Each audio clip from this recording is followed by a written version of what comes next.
Assalamualaikum everyone. So today we're going to presenting our feasibility findings for the Sisters Coffee. So over the past weeks, we have analyzed the operational challenges and financial health.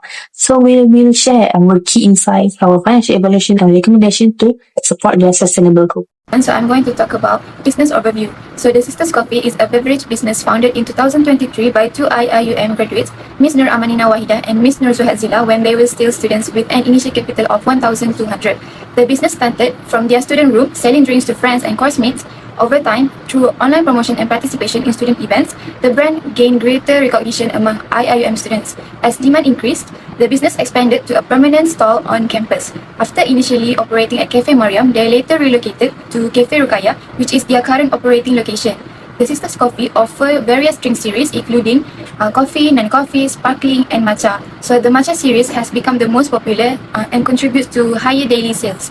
So the main target market consists of IIUM students as well as university staff and campus visitors who value affordable and convenient drinks.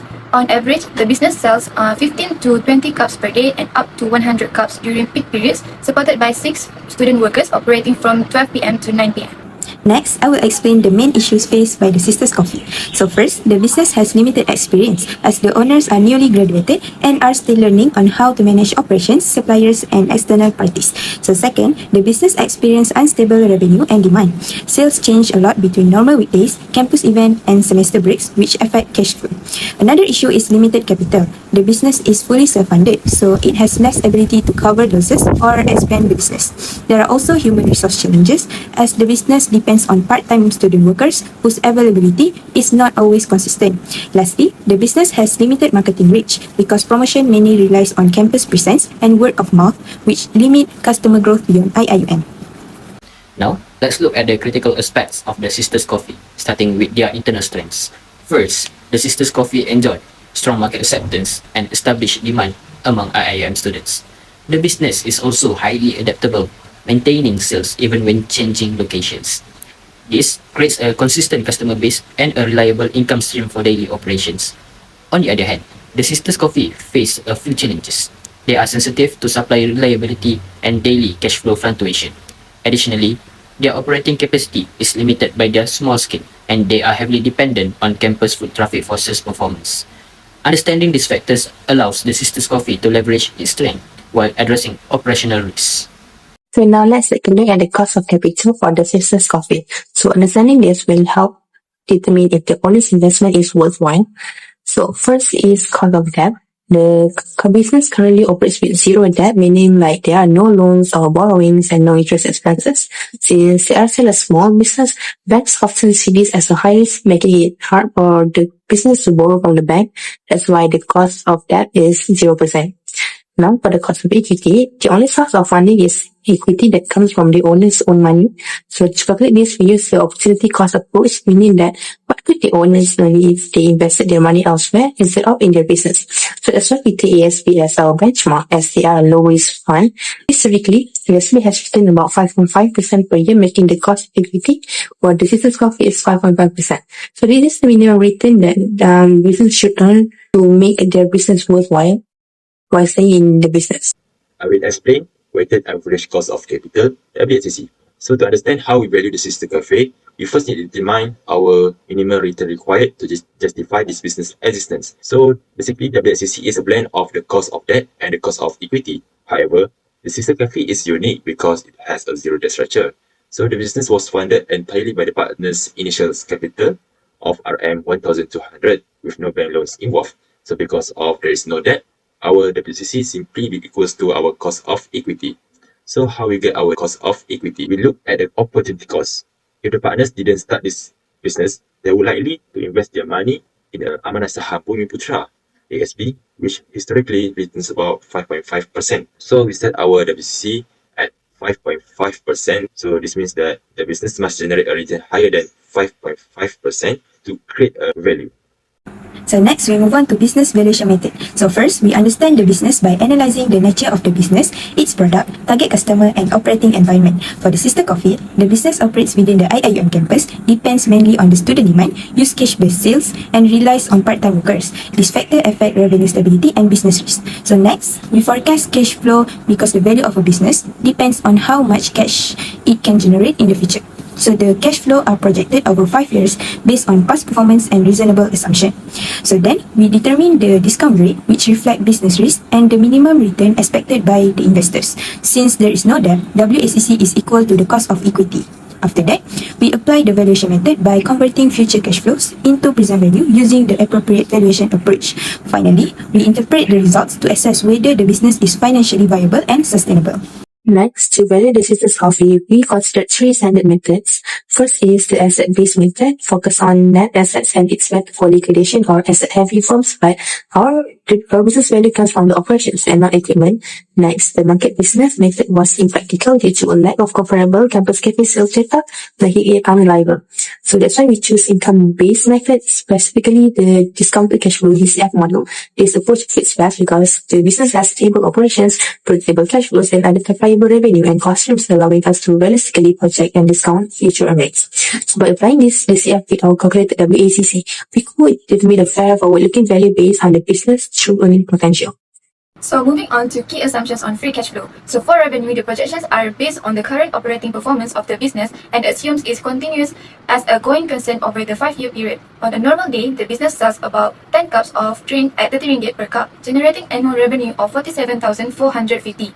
In addition, there is a seasonal increase during the annual convocation period where sales rise to around 100 cups per day for 5 days, adding 6,500.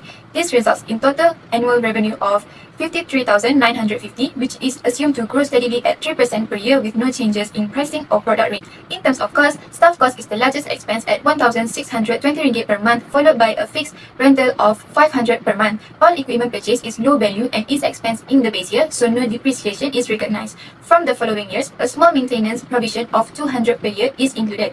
Other operating expenses such as marketing and administrative costs are assumed at 200 annually. Raw materials cost between 200 and 300 per month and are treated as cost of goods sold with no material closing inventory. So for capital and financing, the business is fully equity funded by 2 partners contributing 600 each with no debt throughout the forecast period. Capital expenditure is minimal and only supports daily operations. The business operates efficiently with an EBIT margin of about 45%, which improves slightly as revenue grows while fixed costs remain constant. Working capital is assumed at 2% of revenue due to cash sales and minimal inventory. A corporate tax of 24% is applied and a WACC of 5.5% is used based on the partner's opportunity cost. Finally, a terminal growth rate of 2.5% is assumed after year 5. I will explain the 5-year cash flow forecast for our business. So the business generates cash entirely from operating activities with no debt or external financing. Cash inflows mainly come from daily beverage sales and seasonal convocation sales. In the base year, revenue is 53,550 ringgit, producing strong after-tax operating income due to a high EBIT margin of 45%. Revenue is projected to grow steadily at 3% per year, increasing after-tax earnings from 74,573 ringgit in the year 1 to 83,932 ringgit in year 5. Because customers pay immediately and inventory levels are minimal, cash inflows closely follow operating performance, resulting in consistent growth in operating cash flows throughout the forecast period. In terms of cash outflows, this consists of operating expenses, taxes, working capital and capital expenditure. Corporate tax is charged at 24%, while working capital requirements are low at 2% of revenue. Capital expenditure remains minimal and supports only ongoing operations, reflecting the small-scale nature of the business. After accounting for all outflows, the business generates positive cash flows each year, increasing from 68,355 ringgit in the best year to 79,244 ringgit in year 5. When discounted at the WACC of 5.5%, the total present value of cash flow is 380,231 ringgit. Overall, the results show that the Sisters Coffee is financially sustainable, efficiently managed, and capable to generating stable cash flows.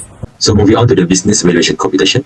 So this is the cash that the business will generate over the 5 years. And then we discount it back to today value using our 5.5% WACC. So basically it's the computation. And the next slide is a result of the computation. So when we discount it back to the value, we arrive at an RM 318,231 ringgit. So this is the enterprise value. And then number 3 is the NPV. Remember that the initial investment was only RM 1,200. So by subtracting that initial capital from our valuation, we get a net present value NPV RM 370,031. Number 3, in short, the Sister Cafe generates massive value of cash over 260 times the initial investment. It is because they generate huge cash without the needing expensive asset-free investment. To conclude, the Sisters Coffee is a robust cash cow, but their long-term success depends on maintaining their current efficiency. The Sisters Coffee valuation is a major highlight. At over 318,000 ringgit, the business is significantly undervalued compared to its initial capital, proving its strong financial health. Moving forward, the business have three clear sustainability goals. First, they will stabilize cash flow by using projections to buffer against seasonal demand. Second, they will enforce strict cost management, which will keep their operating increase under a 3% annual ceiling. And finally, they will build reserve to protect the business against labor and supplier risks. By following this roadmap, the Sisters Coffee ensures a sustainable and profitable future.